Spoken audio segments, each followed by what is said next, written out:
first of all, trading is obviously buying and selling of currencies, and we participate mainly in the foreign exchange market. So we look to capitalise on moves in the market.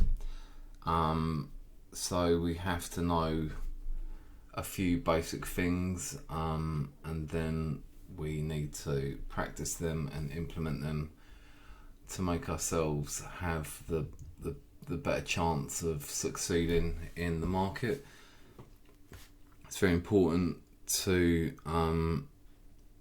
know why and when you want to enter, rather than just entering blindly. And the more work you put in, the more benefit that you'll see, and then you'll often realise that you can overcomplicate things, and then you have to simplify them as well. It's a psychological game as well as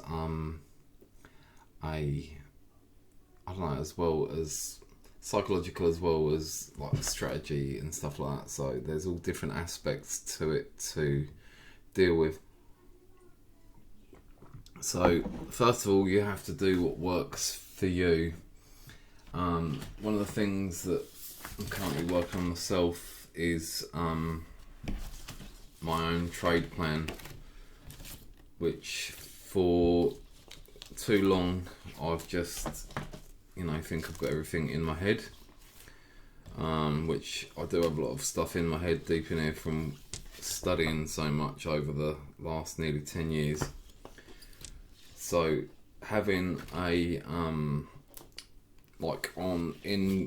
in industry, when they have very important things to do, they have standard operating procedures. So this is something that I'm looking to implement in my own trading. So if you fly on a plane and it has an emergency, they have a list of things to do and what not to do. So rules and things like in a game of football, we have certain rules we play by if we are to be professional. Those are steps that predominantly the successful people who are doing well will be working within those rules. So it's very important. So let's talk a little bit about us as a trader. So we obviously need a strategy which is part of our trading plan. So this would be our system and our trading rules, and then we would have our psychological part of it, aspects to the psychological aspects to our trading system.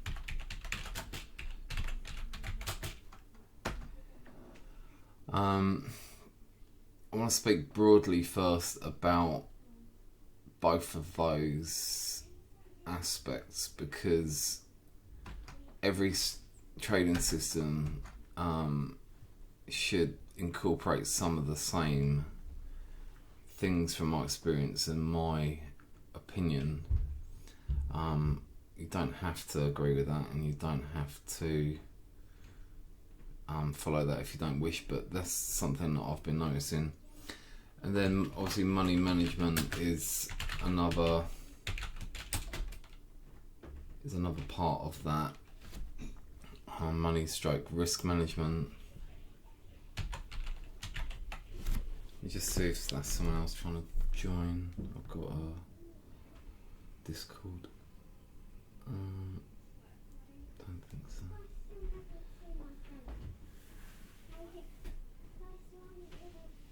Can you record it? Yeah, that's just someone else. So yeah, it has risk, money management. So all of these things come down to, in a lot of the senses,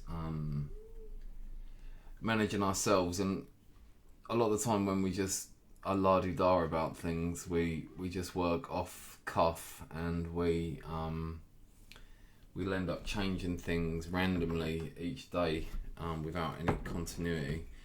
So let's talk about our basics of trading. So first of all, you need to look at your lifestyle and say to yourself, what kind of lifestyle do you have? And you need to make something work for you, because we all have different lives. So lifestyle. What time do you have for trading?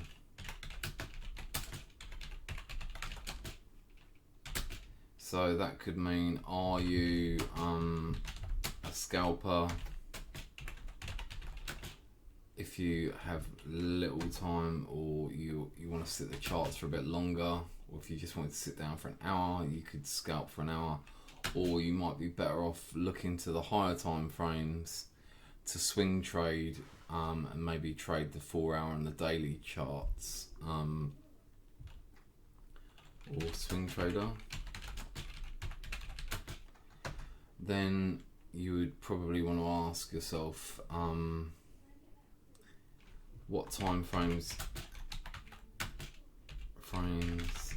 and sessions do you want to trade?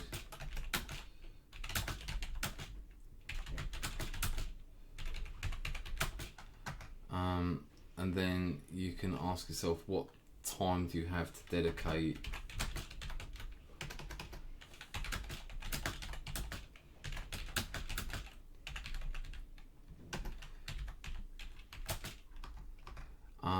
then you can ask yourself what time frames would suit your trading style. So say you want to dedicate an hour a day, I would recommend, if you can trade maybe from the higher time frames. If you're only available at the end of each trading day, maybe you can look to trade from the daily candle and the 4 hour candle, and then you only need to check the charts a couple of days. If you're available during the more liquid sessions, then you can look to trade London Open, for example, and then you might be able to incorporate a lower time frame and be there for the entry. If you're only available during Asia, you might look to trade pairs that are consolidating and look to take advantage of the accumulation phase of each trading day. So what time do you have to dedicate, and what sessions are you available for? So this is going to vary from person to person. So this can also affect how you trade.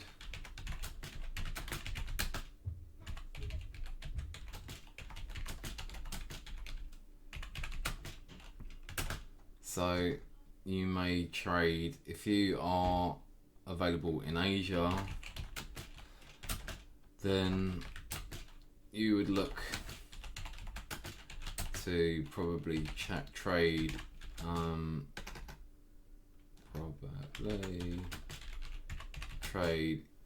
yen stroke AUD pairs, as they are situated within that part of the world. You may also look to trade range trading. You may look to trade the hourly time frame as you're there watching it, maybe the hourly in 15 minute.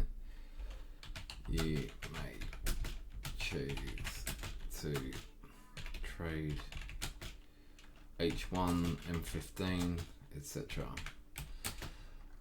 Then also you could ask yourself, okay, if I'm not available at that time, how could I trade that time and have the best chance of success? So this comes down to trading using different types of orders. If I'm not available,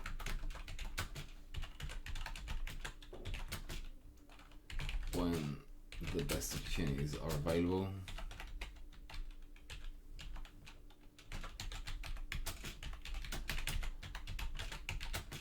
How can I trade?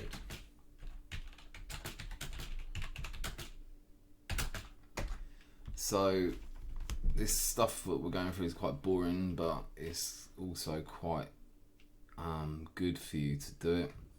So if you're not available and you want to get an entry at a certain price level, a technical level that you deem to be lower risk than just entering willy-nilly at any time of the day and getting stopped out, the risk is that price won't come back to there, but if it does, you get to trade with a greater risk to reward ratio. So yeah, I think that is a good, it's much better than trying to enter when you haven't got the patience to wait. So we can set pending orders.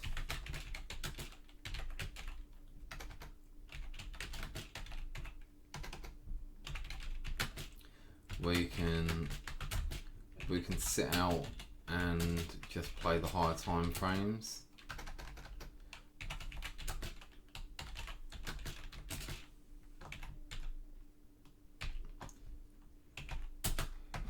This is a nice way to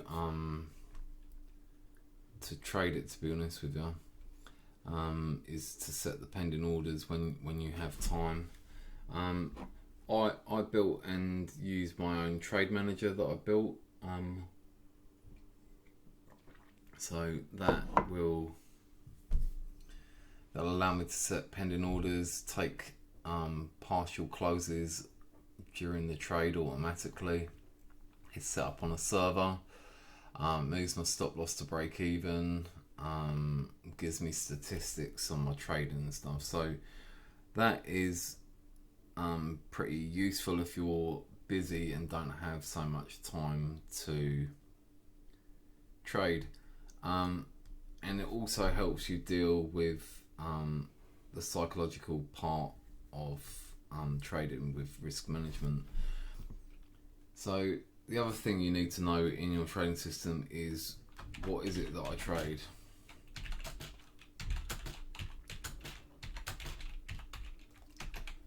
So coupled in with that aspect, I'd like to say everyone's in a rush to make money.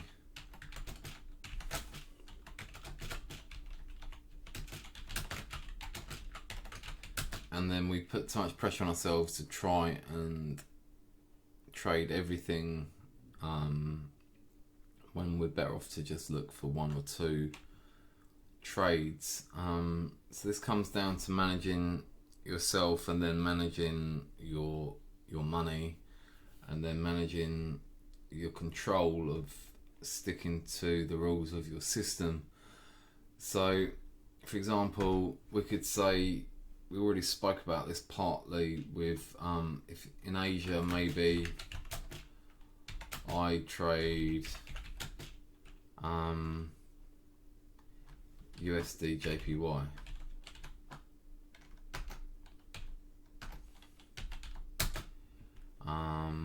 In London, I trade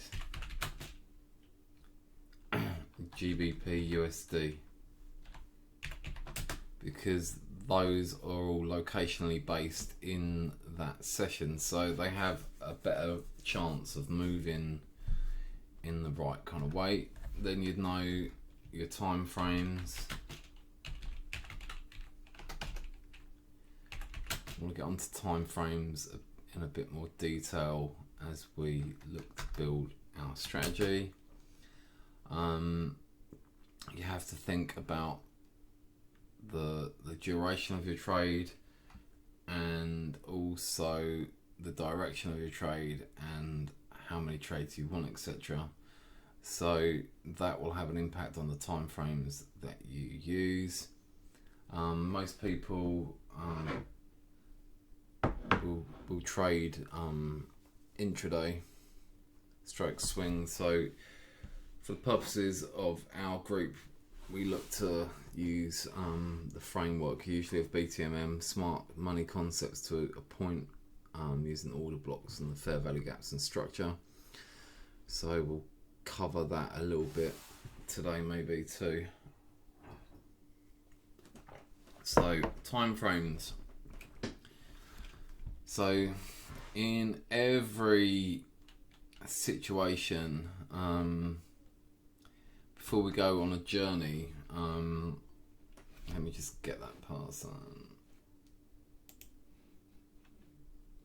Admit. Hey Douglas. Right, so every time before we trade, we are gonna kind of go on a journey, and how we get from A to B is going to depend on the journey transportation, mode of transportation that we take. However, every journey has a start and an end point, and a point where we start a journey. So if we get the train from London to Manchester, or we fly from London to Manchester, or we drive a car, we have our start point and our end point. We have our map that we follow, which is like our trade plan, and we also know a few basic things. We know our route, we know our time of departure, our time of arrival, and yeah, so if we didn't follow a plan or a map, we would end up down the wrong road, or we'd end up in the wrong place. So using that analogy, you can kind of see why it's important to try and design your journey, your roadmap, your plan for the day, each day before you set out, to minimize the impact on your account that could negatively have you in drawdown or whatever. So time frames is important. So we look for our session, our pairs, we trade our time frames. So imagine that you wanted to go to Manchester, but you're standing at the station and you're choosing Liverpool, you're choosing Birmingham, you're choosing all these different destinations.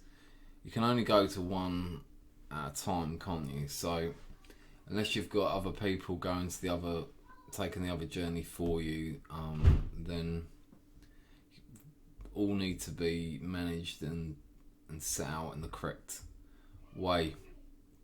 So let's say, for example, we were looking at trading the London session.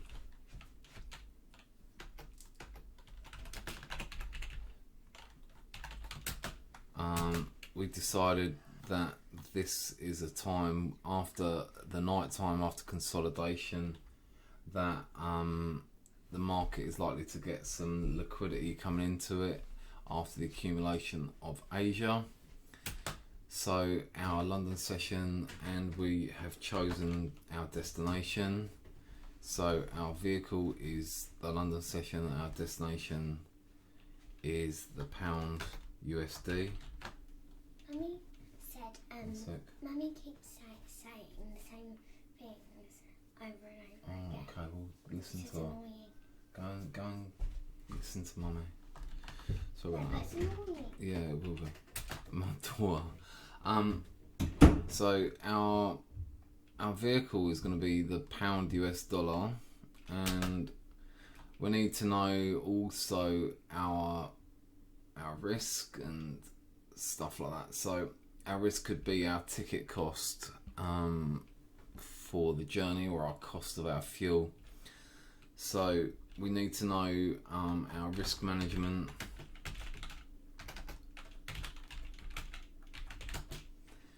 And this also includes personal management of yourself.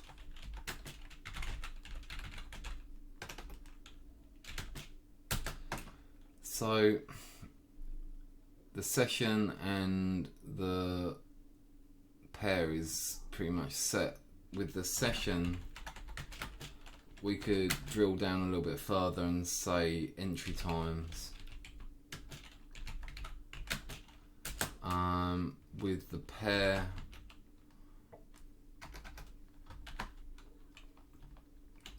USD, we can look at our market direction.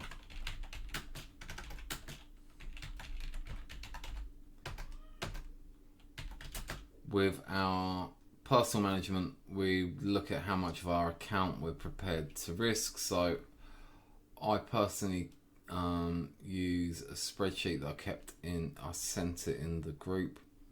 Type in your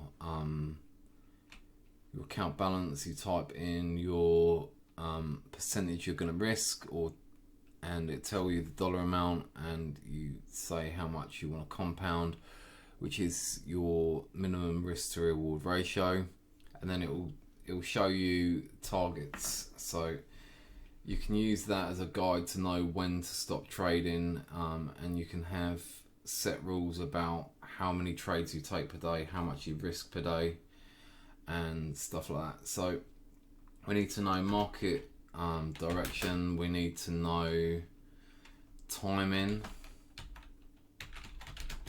or where on the chart.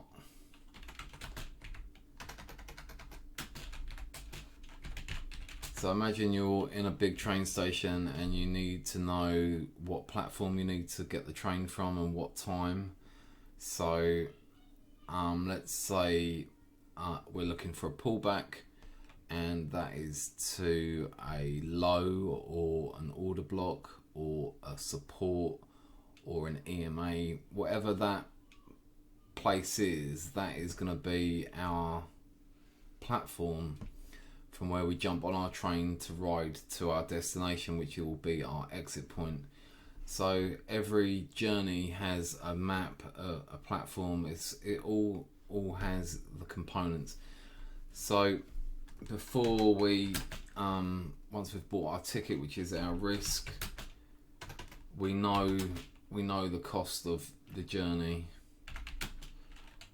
We know the cost of the journey. So before we embark on our journey, we know that if the journey goes wrong, then it's only going to cost us X amount, which has been pre-calculated if the trade goes against us.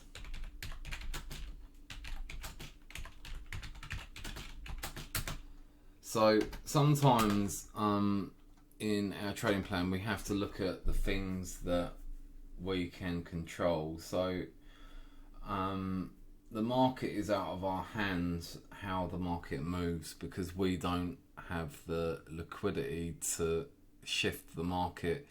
That's down to the institutions and the banks, etc. So the things that we can control are our pairs, our session, the things that we're discussing now, the amount we risk, our entry point, our stop loss point, our get out point. So yeah, this can also help to reduce the fear and anxiety that we have when we work with some kind of system. So our risk is also part of that. So our entry would be entry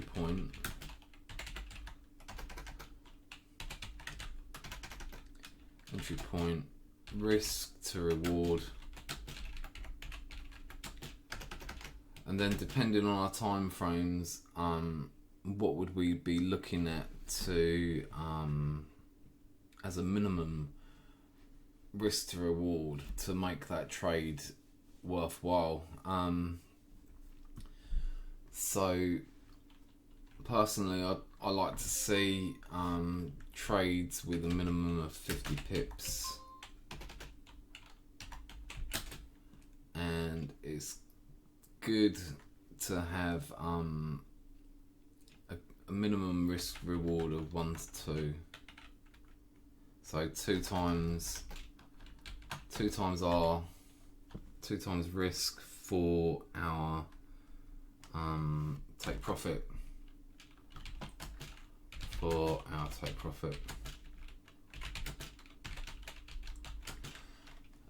And there's some other things that you can do. So one of the things that I'd like to try and do is I'll move my stop to break even when I hit the first roadblock in the journey from my entry point to my take profit.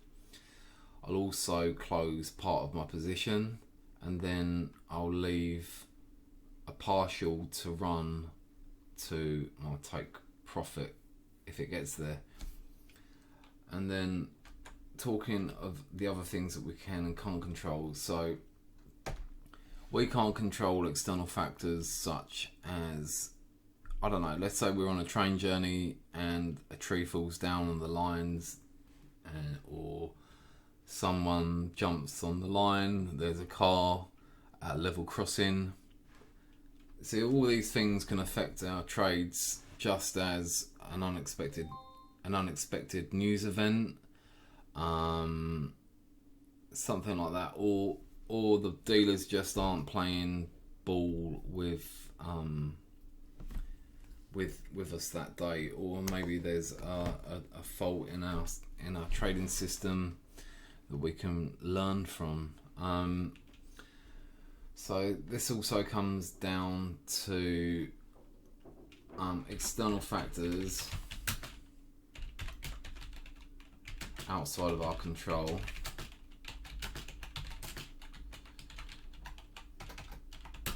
such as news events,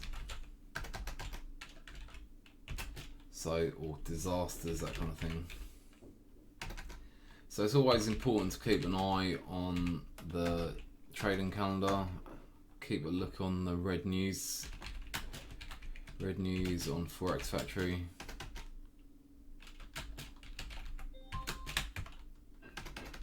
For me, I'm not a massive trader of fundamentals, so the main rules I have in my trading system is not to trade non-farm payrolls and FOMC. Those are the main ones that I look out for. And obviously interest rates and stuff like that can have an impact on our trading. So yeah, external factors. The other part of that I'd like to talk about as well is our ego. Now, this is actually quite a big one. So our ego can get in the way, which is why we need to control the ego, especially if you're susceptible to that kind of thing. So you might have a gambling mindset, which in some ways can be a good thing because it can mean that you're analytical. It can mean that you are able to see things that some people can't. Often these people are very clever. However, they have a gambling mentality and need to control risk and control themselves from the buzz that they get from the high of trading. So as I said before, I built a trade manager because I couldn't calculate the risk very well, and also to walk away from the trade and not sit there watching it continuously has helped me be able to manage trades a little bit better sometimes when the market moves nicely. So our ego, don't let it get in the way of having a good trade. Know when to either turn it off or admit you're wrong. There's no shame in being wrong. We always get it. We can get it wrong. The market can go where it wants, really. So in doing our analysis, sometimes we're going to be right, sometimes we're going to be wrong. So our stop loss should reflect that.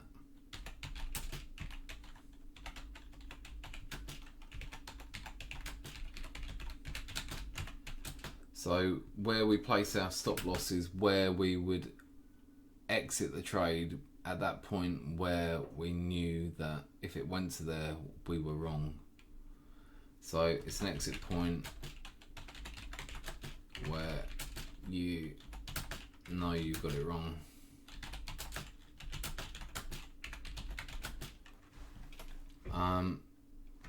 Then there's also our trade plan should have in it number of trades against us,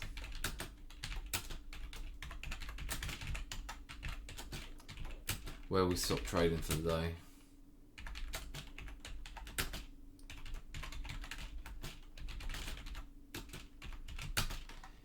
We should also have in there the max number of trades that we are allowed to have open.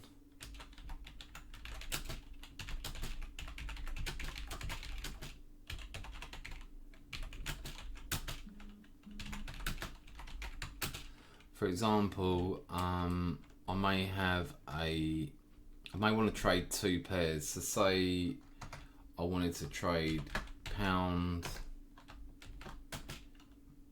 USD and XAU USD. I sometimes look at GJ as well.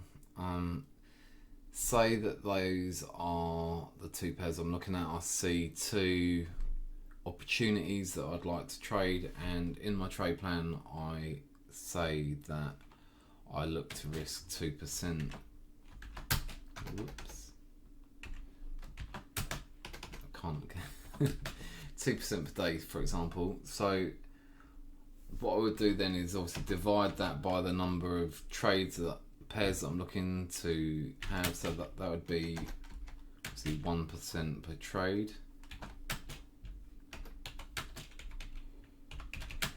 So that doesn't mean that because you have two pairs you take 4% risk at any one time, because if both of those go against you, you just lost 4% as opposed to still losing 2%. So that is another way of reducing your exposure to the markets, is to divide your overall risk by the total risk that you're willing to have open at one time. Also having the rule of, because you need to journal, guys, you need to write down how many trades you took, what went well that day, what went wrong that day. I mean, it's something that I do is I keep notes, and I could probably do it in a lot more detail, but I write down, for example, if I took too many trades or buggered it up and kept going in again and again, then I write down that I overtraded that day.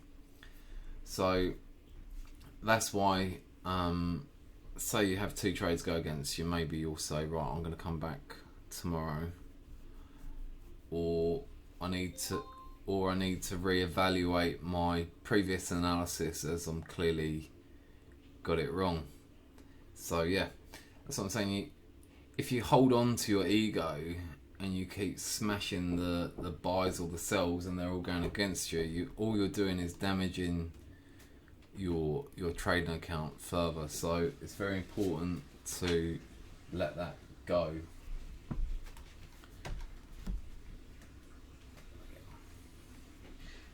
Sorry, I just got to quickly speak to my daughter. 1 second.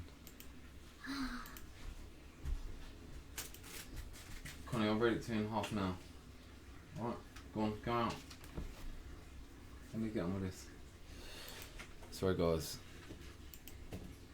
My daughter wants me to read her a book in a bit. So we have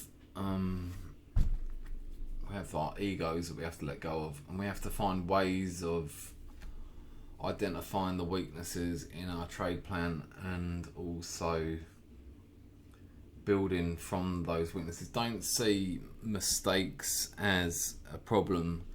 The feedback that we get is the greatest teachers that we will ever encounter in our lives. It's just telling us how we can do it better next time. So don't get downbeat about anything like that. It's all part of the journey. So yeah, and then also having rules for when you're done for the day as well. So a target, maybe in the spreadsheet, it provides you with that framework. It provides you with a risk management and reward template. It's coloured cells, so if you achieve maybe 1 or 2 cells in progression forward, then you are done for the day, or if you have 2 trades go against you, then you're done for the day. It's just a good way of visually seeing what you do, and maybe have like a Word document that you follow. If I just come to here, I'm just going to turn my camera on a sec. So for example, I have like laminated document that I make and I modify, and I try and read that each day before I do my trading, and that helps me keep on the right path. So hopefully I won't lose that nice bit of writing, quite a bit there. So our trading, once we have the timing, our session and stuff like that, we need to be able to choose the right direction of the market. Now this is something that can be tricky, and I wanted to try and offer a little bit of thought about that if I can. So I'm just going to do some drawing on here, pencil, just see. Okay, so we can draw now. So each day obviously we need to know the likely direction of the market, and I know most of us, we follow BTMM or smart money concepts, so the strategy doesn't actually matter so much. Well, it does on an entry level, but on an overall level, we're all trading exactly the same chart and exactly the same markets. So it's all a reconcoction of the same thing that we're all seeing. We just see it in different ways. So if there's anything you can take from another strategy, not necessarily another strategy, but how to look at the charts that is going to help you stay on the right side of the market more and more, then those things are a blessing. So multi-time frame analysis is quite useful. So multi-time frame analysis. So what I would suggest is to take a quick peek at the weekly chart before you start, and don't look at to the left or the right too far. Just look at the last couple of candles and maybe even the current candle. So look and see, is it a big bullish one or is it a big bearish one? That can give you, so if we've got a strong bearish candle,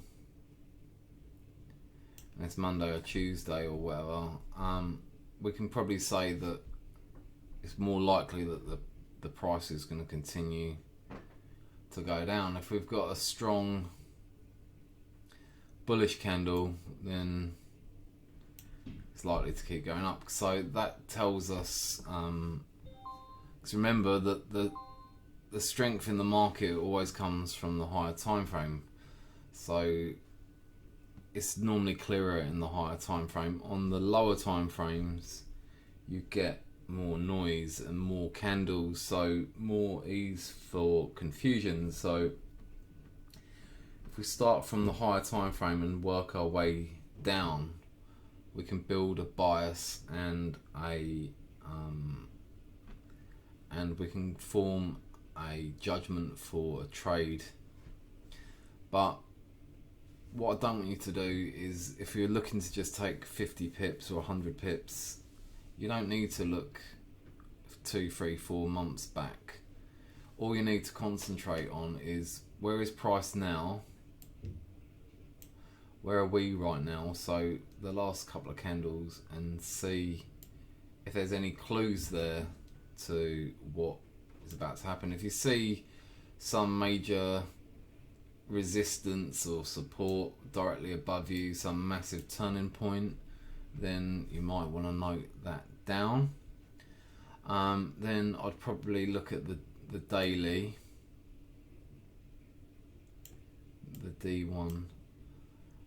You can mark any major levels off on the weekly. Maybe if they're right above or below, just put a line so you've got a note. And then on the daily, I would look at yesterday's candle and then say, right, okay, we had a strong bearish day yesterday, so likely today we're going to continue to be bearish, which is good. So we've almost got our direction, and then I looked at H4.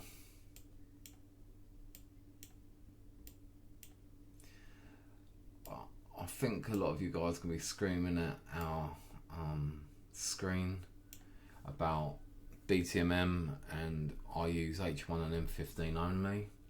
I'll get to that in a minute. So then on H4,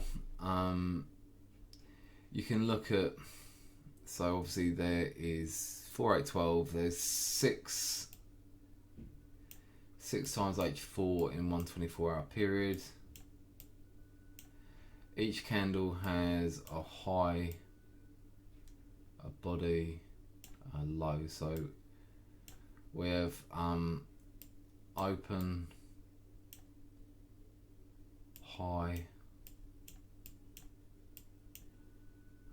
low,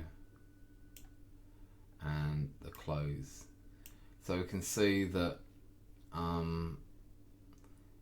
price opened here, it went down, it went up, and then it closed near the high. So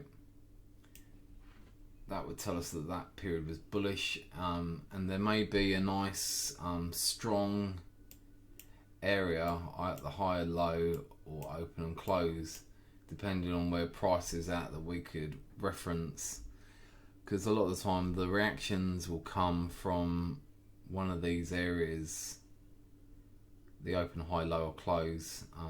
Normally if price is above, it would be the high or the close. If price is below, the low or the open.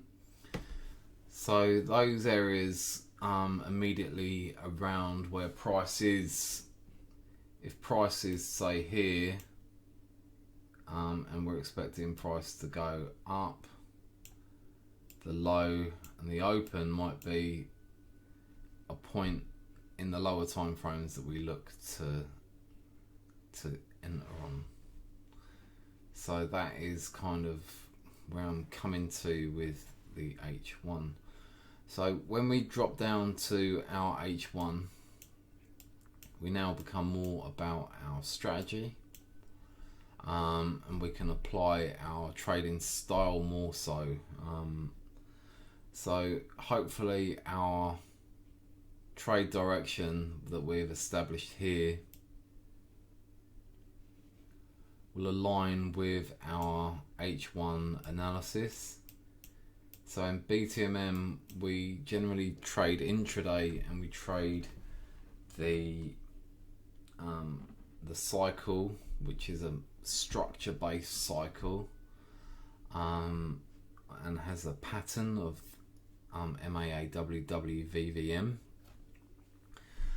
But the pitfall of BTMM is the resets. So the reason I like to do the high time frame analysis nowadays is to, now I'm not saying I get it right all the time, but it's a way to offset the pitfalls of some of the resets, which is what we do anyway when we do multi-time frame analysis. So let's look at our pattern. So we have M, A1, A2 and our W. So we have level 3, level 1, level 2 and level 3. Level 3. So each cycle starts and finishes in level 3. And our up cycle, which would be the opposite, would be a W, V, V, M. And also starts in level 3 and ends in level 3. So if we're expecting a bullish week, a bullish day, then we're looking for trading away from a peak formation low. The nice thing about a peak formation low is it's like a foundation for building a house. It's a solid base where price has found good support, made 2 visits to the low, broken structure and continue to rise. So anywhere where you have a double test and then structure broken and then a pullback, an expansion, a pullback, that would be considered to be a bullish cycle in BTMM. Also in smart money concepts, if you break structure and have a pullback, you normally have a pullback to a point of interest. I'm going to extend the call. So this would be something like an order block and imbalance, somewhere where you can get on a platform, a station. Every time we break structure, we break resistance, we pull back to support, we pull back to a box, a square, a zone. So yeah, so structure is where we get our direction from. In this cycle here, we probably came from, imagine that this was tagged onto here. Previously we were making lower lows, lower highs, until we got to this solid support level here, where price couldn't keep making the lower lows, and it made equal lows, and then broke the structure here and made a higher high and a higher low. So the pattern is made up of lower highs, lower lows, higher highs and higher lows, depending on which direction we're trading in. And then the structure is the foundation, the higher time frame direction is the push that gives it that direction, and the pattern is obviously made of structure. So we need to read the chart and see currently what structure are we making. Obviously the higher time frame is going to give us our general direction on a longer term basis, which is important that we don't go too far back into the past, otherwise we can get caught up in the wrong direction. And intraday, our direction can be can change a lot quicker. So it can change on a pullback, it can change on a new cycle forming on M15. So yeah, we have to learn to read between at least 2 time frames, even in BTMM. So obviously the BTMM, we look to trade the intraday cycle and within the hourly cycle. So here on the H1, each day we have an intraday cycle covering just this first level here, and then a reset. And then we have a pullback, a reset. So it's very important to be able to read market structure and understand the overall direction, so that when we have these, if we understand the market direction coming from the higher time frame, we understand that this part here is likely to just be a pullback of the higher time frame and not a reversal to go all the way up here, and then we don't get shook out the tree. And also, in the same regard, if things have changed, like for example, we think we're going to keep going down, but we go up here and we start a new cycle, we'll see that come from the lower time frame first. So the lower time frame allows us to be a little flexible, and the higher time frame allows us to keep things in the context of where we're going. So that is kind of like why it's important to combine time frames. Now that we have that understanding, we can apply our entry factors such as order blocks, fair value gaps, and apply our entry confluences, our stop loss placement, our take profits. So for example, we'd probably, if we're down here and we had some kind of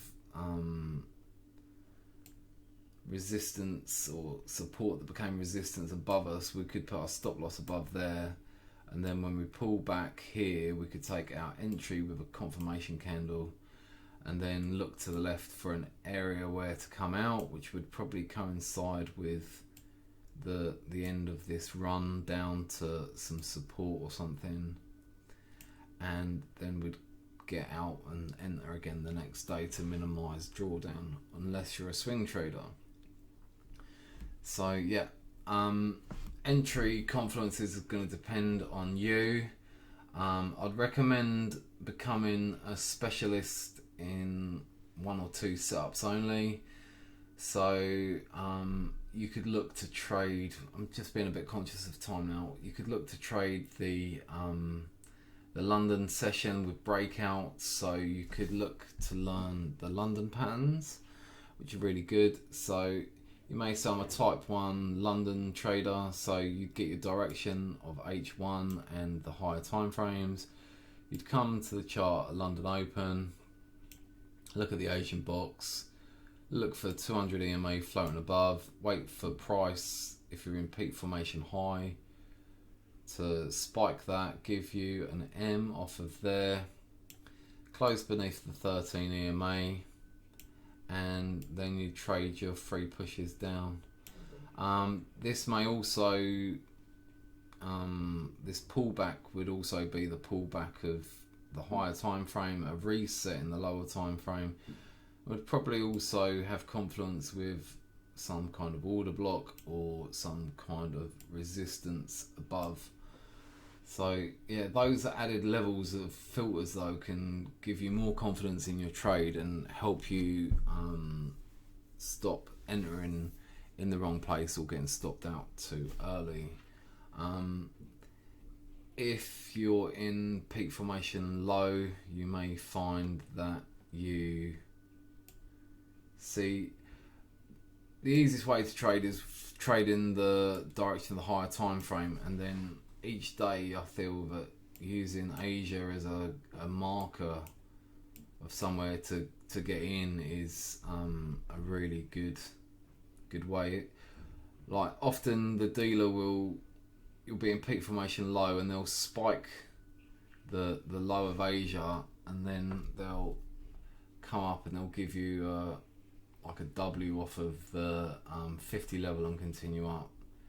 So the fact that they stop hunted the base of the session and then gave you a nice W formation, for all your other confirmations like the EMAs,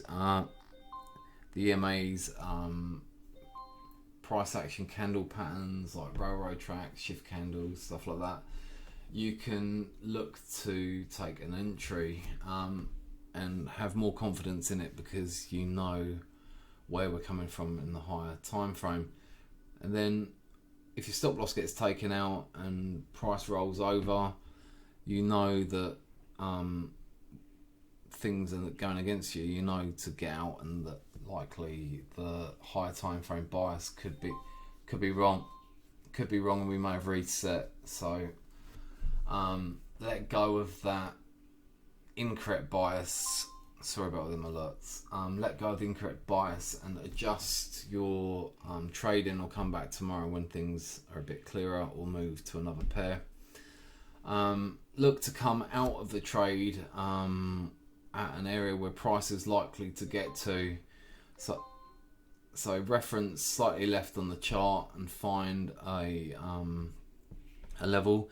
The lower time frame levels are going to be less strong. So one that comes from the higher time frame is more likely to hold, and 80% of the time the lower time frame ones are going to be broken if there is downward momentum or upward momentum, depending on whether it's above or below you. Yeah, that's pretty much it for tonight, and those are the main things I wanted to cover. So thanks everyone for joining. I hope it wasn't too boring. We can talk more about strategies and stuff next time, but these fundamental things are things that I think can help you a lot in your trading. Cheers for joining me, and good night.